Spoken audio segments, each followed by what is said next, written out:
Bismillahirrahmanirrahim. Elhamdülillahi Rabbil alemin. Vessalatu vesselamu ala aşrafil mursalin ve ala alihi ve ashabihi ecma'in. Amma ba'd. Nafsni poklash silsila darslaridan birodarlar, bugungi mavzuyimiz dindagi g'ariblar. Al-g'uraba fi din. Dindagi g'urabolar, g'ariblar. Hozir ma'ruza bo'layotganda kirgizoringlar deyishinglar. Sal jilib-jilib o'tiringlar. Hali namoz boshlanganda keyin chiqib ketinglar tashqariga. Payg'ambarimiz sollallohu alayhi vasallamning huzuriga Umar ibn Xattob roziyallohu anhu rivoyat qilgan hadisda shunday deyiladi. Baynama nahnu julusun inda Rasulillahi sollallohu alayhi vasallam iz tala alayna rajulun. Payg'ambarimiz bilan o'tirganimizda biz oldimizga bir kishi kirib keldi. Soch soqoli qop-qora, kiyimlari oppoq. To'g'ri Rasulullohning oldiga bordida tizzasini Rasulullohning tizzasiga tegizib o'tirdi. Qo'lini o'zini sonining ustiga qo'ydi. Hammamiz hayron bo'ldik. Birontanimiz tanimayapmiz.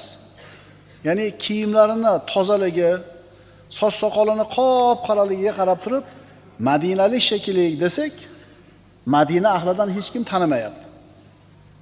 Musofirmikin desak, kiyimlari, usti-boshi u musofirga o'xshamaydi. Kelib payg'ambarimiz oldiga to'g'ri jur'at qilib o'tirdi. Bunday qilishlikka hech kim jur'at qilmas edi. Kelib, "Ey Muhammad, menga islom haqida xabar bering." Payg'ambarimiz sollallohu alayhi vasallam aytdilar: "Kalima keltirishing, namoz o'qishing, roza tutishing, zakot berishing, qodir bo'lsang haj qilishing." Haligi savol so'ragan odam to'g'ri aytdingiz dedi. Umar ibn Xattob aytadi, hayron bo'ldik. O'zi savol so'rab, yana javobini eshitib tasdiqlayapti. Menga iymon haqida xabar bering deb ikkinchi marta so'radi. Iymonning 7 ta shartini aytdi. Allohga iymon keltirishing, farishtalarga, hadisni bilasizlar. To'g'ri aytdingiz dedi. Uchinchi savoli fa akhbirni anil ihson. Menga ihson haqida xabar bering dedi. Rasululloh sollallohu alayhi vasallam aytdilar: "An ta'budalloha ka'annaka tarahu, fa in lam takun tarahu fa innahu yaraka, fa innahu yaraka." Ihson dedilar Rasululloh. Allohni ko'rib turgandek ibodat qilishliging. Endi garchi Allohni ko'ra olmasang ham, u seni ko'rib turadi. Haligi odam savollarni so'radi, yana qiyomatning alomatlari haqida, so'ngra turib chiqib ketdi. Ozgina turganidan keyin Rasululloh Umar ibn Xattobga qarab: "Ya Umar, atadri man is-sa'il?" Ey Umar, bu savol so'ragan odamning kimligini bilasizmi dedi. Alloh va Rasul bo'luvchiroq deb javob berdi. Payg'ambarimiz aytdilar, bu Jabroil edi.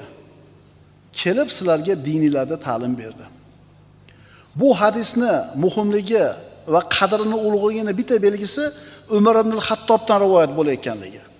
Ya'ni Umar ibn Xattobdan ko'p hadis rivoyat qilinmagan. O'tib ketgan u kishi. Ikkinchisi, bu hadisda Jabroil alayhisalomning qatnashganligi.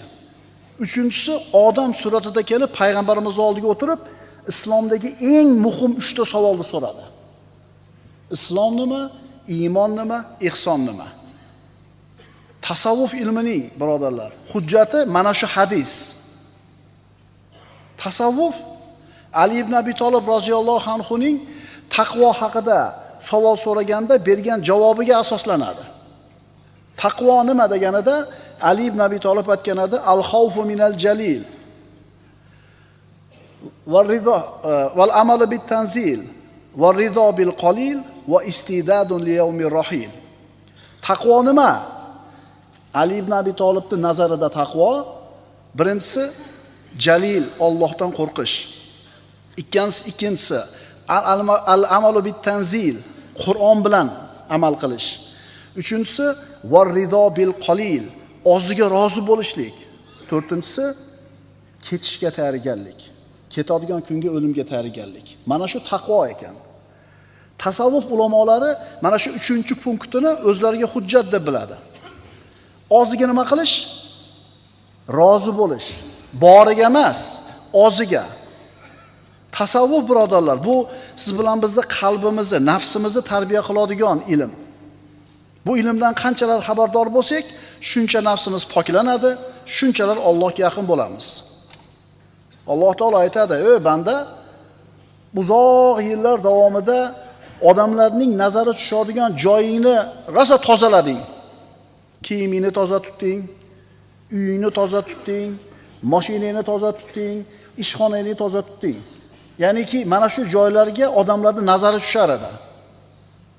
Uzoq yillar davomida odamlarning nazari tushadigan joyini poklading, tozalading. Endi meni nazarim tushadigan joyini ham bir kun bo'lsa ham tozaladingmi deydi. Allohning nazari tushadigan joy qayer? Bizda qalb. Tasavvuf degani nafs tarbiyasi degani. Tasavvuf degani qalbning musaffoligi degani. Tasavvuf degani qalbun salim, pokiza qalbga yetkazuvchi yo'l degani. Alhamdulillah robbil alamin yaqin bir 4-5 yilda bu yog'ida shu tasavvuf haqidagi tushunchamiz asta-sekinligi bilan to'g'rilanib boryapti. Ma'ruzalar, kitoblar chiqarilyapti, o'qib, eshitib o'rganyapmiz. Demak, biz o'qiyotgan nafs tarbiyasi, tasavvuf ilmi dalili bor ekanmi? Jabroil alayhissalom 3 ta savol so'raganda islom, iymon, ihson dedilar. Tasavvuf ilmining maqsadi nafsingizni poklab, sizni ihson martabasiga olib chiqishlik. Demak, shu maqsadda tasavvuf ilmini o'qib o'rganamiz. Bugungi mavzuyimiz dindagi g'ariblar. Birinchi oyat. Alloh subhanahu va taolo o'zining aziz kitobida shunday deydi. Astaidu billah. Falawla kana minal quruni min qablikum ulu baqiyatin yanhauna 'anil fasadi fil ard illa qalilan mimman anjayna minhum wattaba'a alladhina zalamu ma utrifu fihi wa kanu mujrimin. Hud surasi. Bas sizlardan avvalgi asrlarda o'tganlar orasida ham yerda buzg'unchiliklardan qaytaradigan boqiy din egalari bo'lganlar edi. Sizlardan avvalgi ummatlarda ichida ham yomonlikdan qaytaradigan odamlar bor edi. Ularning ichlarida faqat biz najot bergan kamdan kam kishilargina shunday zotlar edilar. Demak, yomonlikdan qaytaradiganlarning adadi katta bo'lmas ekan. Zolim kimsalar esa o'z maishatlariga berilib ketdilar va jinoyatchi bo'lib ketdilar.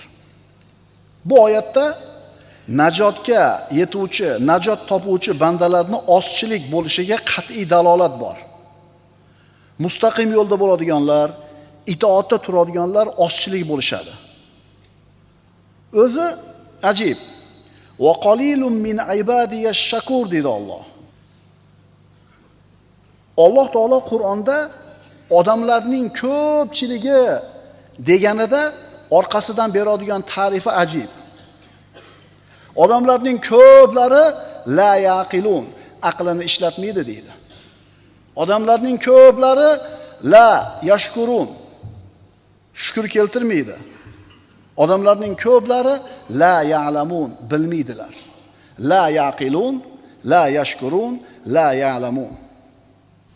Ko'pchilik odamlar bilmaydi, shukr qilmaydi, aqlini ishlatmaydi. Shundan ma'lum bo'ladiki, ko'pchilik odamlar qilayotgan ishlariga ergashib, ularning urflarini o'zlariga taqlid qilib olib yurgan odamlar o'sha ko'pchilik qatorida ekan.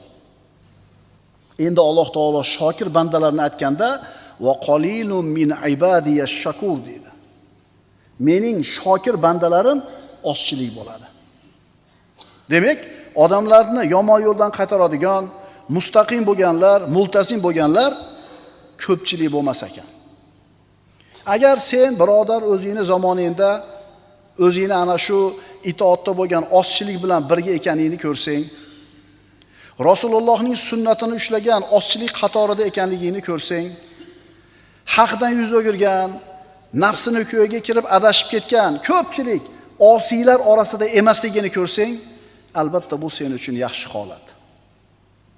Bu oyatda qat'iy, aniq aytilyaptiki, yer yuzidagi odamlarning ko'pchiligi mujrim bo'ladi.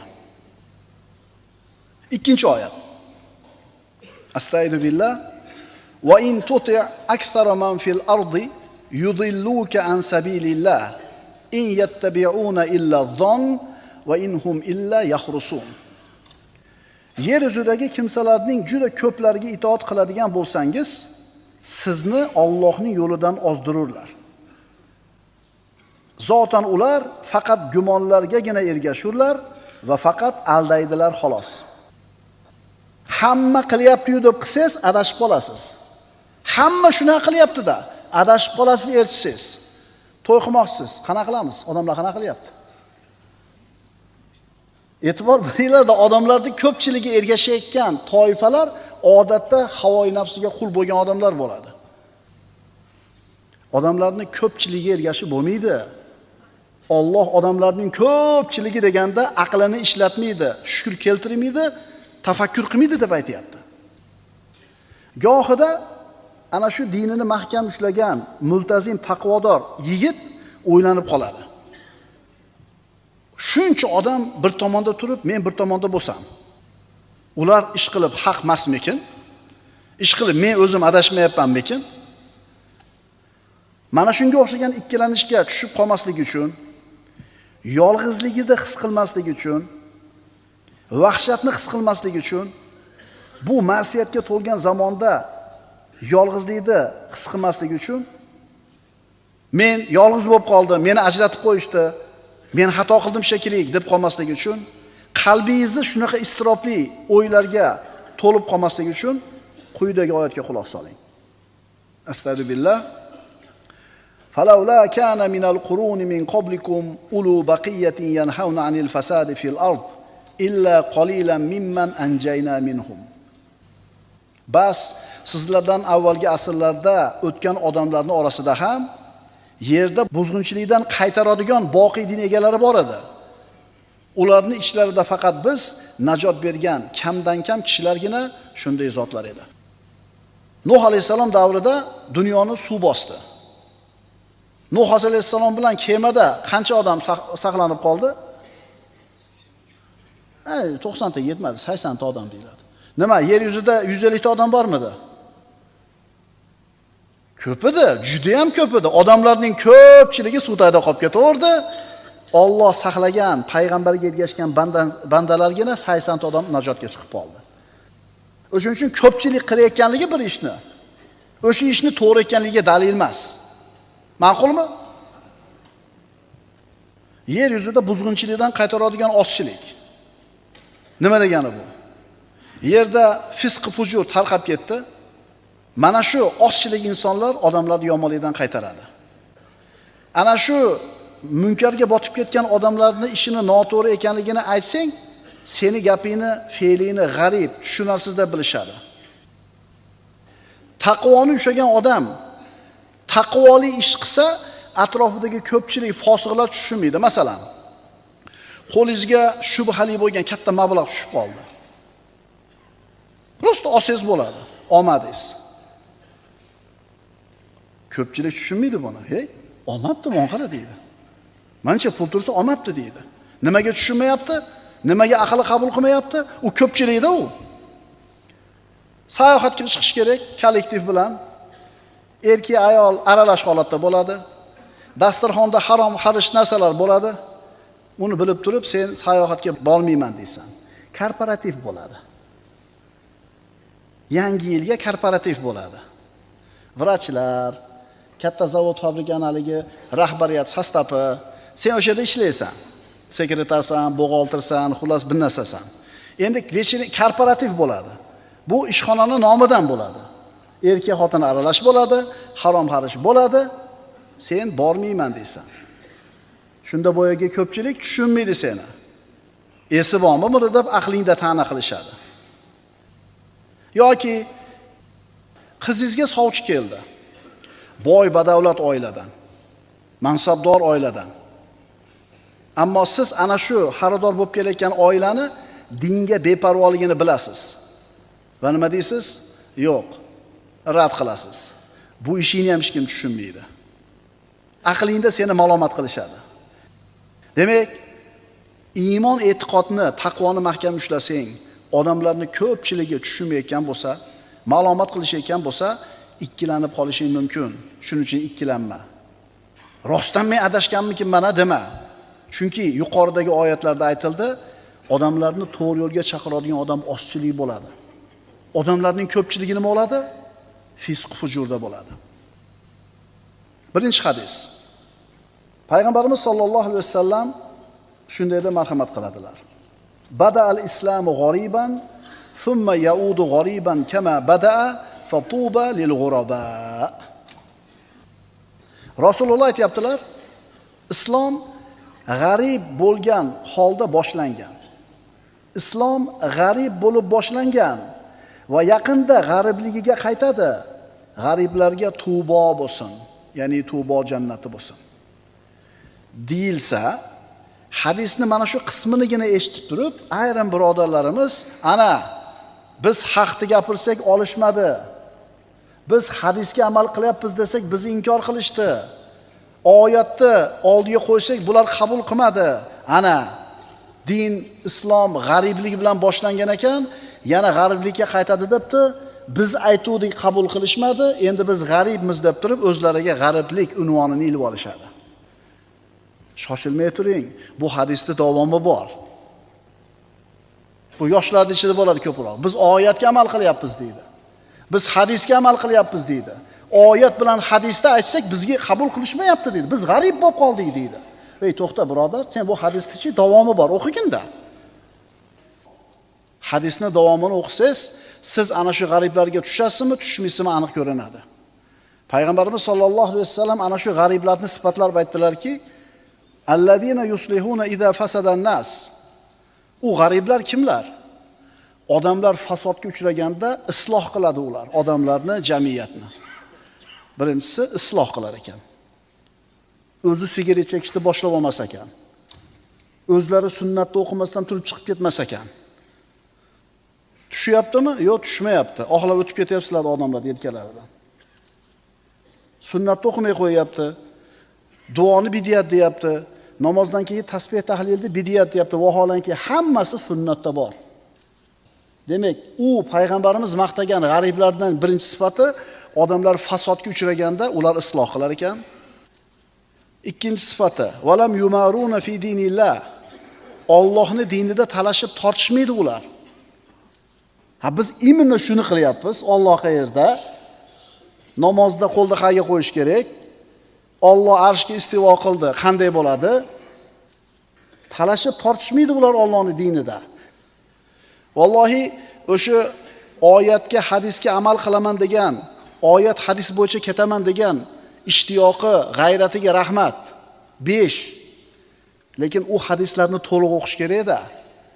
Qarang, odamlar fasodga uchraganda tuzatadi deyapti. Allohning dinida talashib tortishmaydi deyapti. 3-sini qarang. Walam yukaffiruna ahadan min ahli at-tauhid bi dhanbin. Ahli tavhid bo'lgan, la ilaha illalloh Muhammad Rasululloh degan odamning bironta gunohi tufayli kofirga chiqarmaydi. Biz bemalol kofir, fosiq, munofiq deb o'ryapmiz-a? Demak, boyagi biz aytgan g'ariblar haqidagi hadisni 4 qatori bor ekan. Islom g'arib bo'lib boshlandi, g'aribligiga qaytadi, jannat bo'lsin g'ariblarga. Xo'p, endi kim u g'ariblar? Odamlar fasodga uchraganda tuzatar ekan. Allohning dinida talashib tortishmas ekan va hech kimi, musulmonlardan hech kimi kofir deb ayblamas ekan. Shuning uchun nima qilaylik? Yerga tushaylik, ilm o'qiylik. Hovliga uni eshigini kalit soladigan teshigidan qaramasdan bunday qilib, eshikni ochib qaraylik-da, ine to'liq tasavvurga ega bo'lamiz. Agar biz isloh qilishdan o'rniga fasod qilayotgan bo'lsak, ota bilan farzand o'rtasini, ustozlar bilan shogirdlar o'rtasini, qavm bilan namozxonlar o'rtasida fitnaga sabab bo'layotgan bo'lsak, biz u g'ariblardan emasmiz.